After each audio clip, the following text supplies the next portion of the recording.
Hello friends, स्वागत है आपका आपके अपने YouTube channel S Kumar gardening में।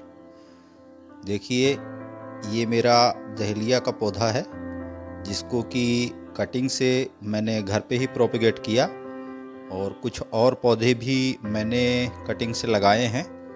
उन सभी के बारे में आपको बताऊंगा और दिखाऊंगा।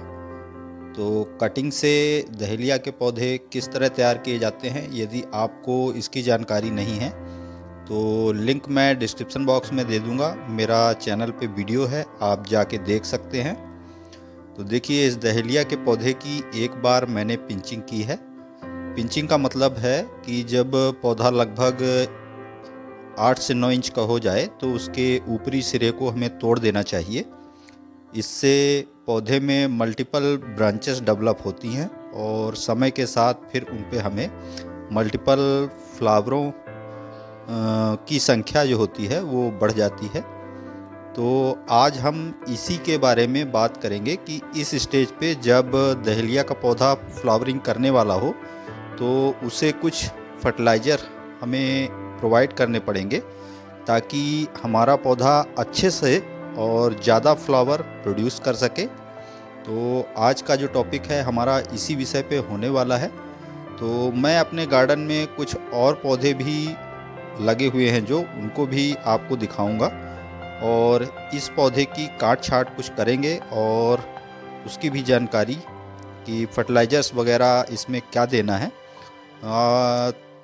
तो आप वीडियो को पूरा देखें ताकि आप भी इसकी जानकारी समझ सकें। तो देखिए, ये मेरे ज़मीन पे लगे कुछ पौधे हैं और जिनमें फ्लावर बड्स बनने चालू हो गए हैं और जल्दी ही इन पे फ्लावरिंग स्टार्ट हो जाएगी। ये सभी पौधे अलग अलग कलर के, अलग अलग पैटर्न के हैं।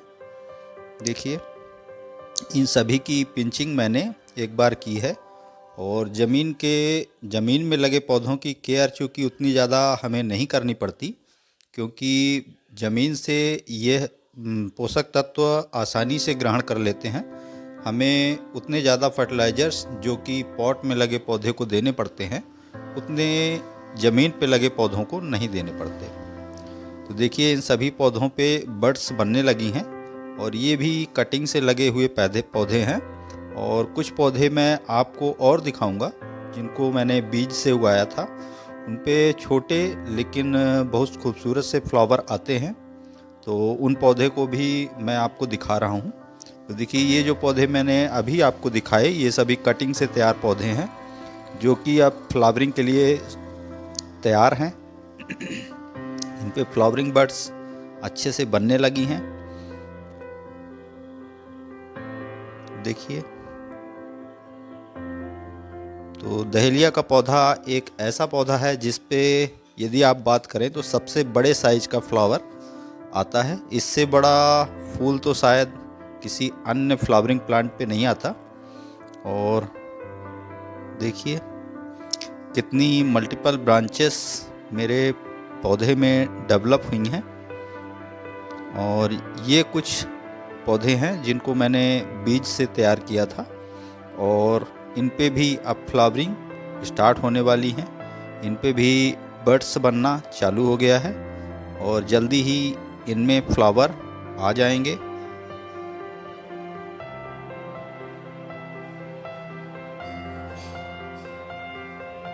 तो देखिए, तो बात कर लेते हैं पॉट में लगे पौधे की, क्योंकि उनका एक सीमित दायरा होता है और जो फर्टिलाइज़र्स हम उन्हें प्रोवाइड कराते हैं उन्हीं से ही उनका गुजारा होता है। और चूँकि ये ज़मीन पे लगे पौधे हैं, इनको फर्टिलाइज़र्स देने की रिक्वायरमेंट कम होती है। तो पॉट में लगे पौधे की कैसे आप देखभाल करेंगे, उस पर क्या फर्टिलाइज़र अप्लाई करेंगे कि आपको फ्लावरों की संख्या भी बढ़े और लंबे समय तक हमारा पौधा फ्लावरिंग करे। तो देखिए, चूँकि पौधा बहुत घना है तो थोड़ी काट छाँट हम इसके पे करेंगे ताकि इसके हर हिस्से में हवा और धूप का संचार अच्छे से हो सके और पौधा हमारा मल्टीपल ब्रांचेस डेवलप करे और उन पे फिर हमें मल्टीपल फ्लावरिंग मिले। तो आइए, कुछ नीचे नीचे की पत्तियां जो कि हमें जिनकी आवश्यकता नहीं है उनको हम थोड़ा काट छांट के हटा देंगे। तो इससे खाद पानी देने में भी आसानी होगी और पौधे में हवा का संचारण, धूप का संचारण अच्छे से होगा। और जहाँ से हम इन पत्तियों को हटा रहे हैं वहाँ से जो छोटी छोटी ब्रांचेस डेवलप हो रही हैं उनके ग्रोथ करने में भी उनको आसानी होगी। तो देखिए इन पत्तियों को काट के हमने हटा लिया है और हटाने के पश्चात इसकी हल्की हल्की गुड़ाई हम जो भी गार्डनिंग टूल जिसका उपयोग हम गुड़ाई के लिए करते हैं उसकी सहायता से करेंगे। और इस चीज़ का ध्यान रखना है आपको कि ज़्यादा नज़दीक और ज़्यादा गहरी गुड़ाई आपको नहीं करनी है, क्योंकि इसमें बल्ब बने होते हैं जो कि यदि कट गए तो आपका पौधा मर सकता है। तो इस चीज़ का आपको खास ध्यान देना है कि पौधे की गुड़ाई उन बल्ब्स को बचाते हुए करनी है, ताकि वो बल्ब्स बिल्कुल भी डैमेज ना हो।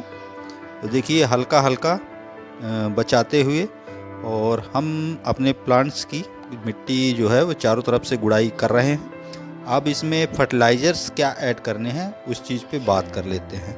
तो देखिए मैंने एक बड़ा पॉट ले लिया है, ये लोहे की तगाड़ी है और इसमें करीबन आधा किलो के आसपास मैंने लिया है काऊ डंग कंपोस्ट।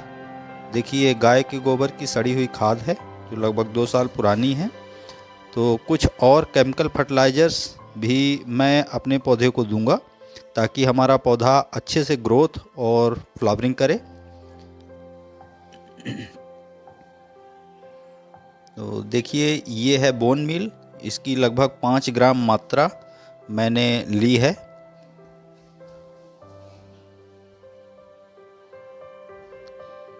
और थोड़ी सी मात्रा में हम लेंगे DAP और पोटाश। तो लगभग 5-5 ग्राम के आसपास मैंने इनको भी लिया है। तो इन सारे इंग्रेडिएंट्स को हम अपने काऊ डंग कंपोस्ट जो गोबर की खाद है उसमें अच्छे से मिक्स कर लेंगे और मिक्स करने के पश्चात अपने पौधे को देंगे। तो देखिए सारे इंग्रेडिएंट्स मैंने मिला लिए हैं और मिलाने के पश्चात इसको हम अपने पौधे के चारों ओर 2 से 3 मुट्ठी देंगे। तो देखिए सारी चीज़ों को मिला के और पौधे की हमने अच्छे से गुड़ाई कर ली है और इसको चारों तरफ से हमें लगभग 3 से 4 मुट्ठी अपने प्लांट को देना है। तो प्लांट को देने के पश्चात इसको हम हल्की हल्की गुड़ाई पुनः करेंगे दोबारा से और फिर उस पर वाटरिंग कर देंगे। वाटरिंग फर्स्ट टाइम इतनी ही करें कि हमें पानी जो है हमारा गमले से ज़्यादा बह के बाहर ना जाए, ताकि जो फर्टिलाइज़र्स हम अपने पौधे को दे रहे हैं वह उसका पूरा फ़ायदा पौधे को मिल सके। तो देखिए इस तरह आपको चारों तरफ से अपने प्लांट में फर्टिलाइज़र ऐड कर देना है और उसके बाद इसकी हल्की गुड़ाई करके और वाटरिंग कर देनी है। 2 से 3 दिन तक इसे फिर वाटरिंग यानी पानी बिल्कुल नहीं देना है।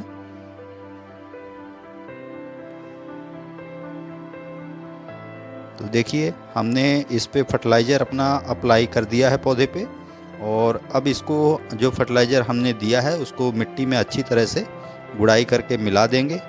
और इससे अब हमारा पौधा, अब हमें दोबारा पौधे को फर्टिलाइज़र जब लगभग पौधे में फ्लावरिंग कुछ कम होने लगेगी उस समय देना पड़ेगा। अभी करीबन 1.5 महीने तक इस पौधे को कोई भी फर्टिलाइज़र अब हमें देने की आवश्यकता नहीं है।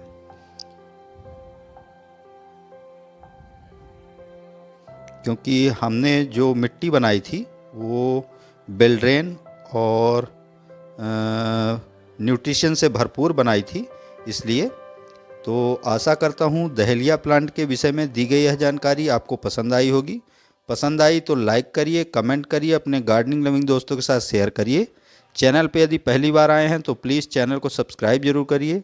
बेल यानी घंटी के बटन को ऑल पे प्रेस करिए ताकि बागवानी व गार्डनिंग से रिलेटेड ऐसी ही रोचक व जानकारीप्रद वीडियो का नोटिफिकेशन आपको समय समय पर मिलता रहे। तो अभी के लिए फ़िलहाल इतना ही। वीडियो में अभी तक बने रहने के लिए धन्यवाद। Thank you.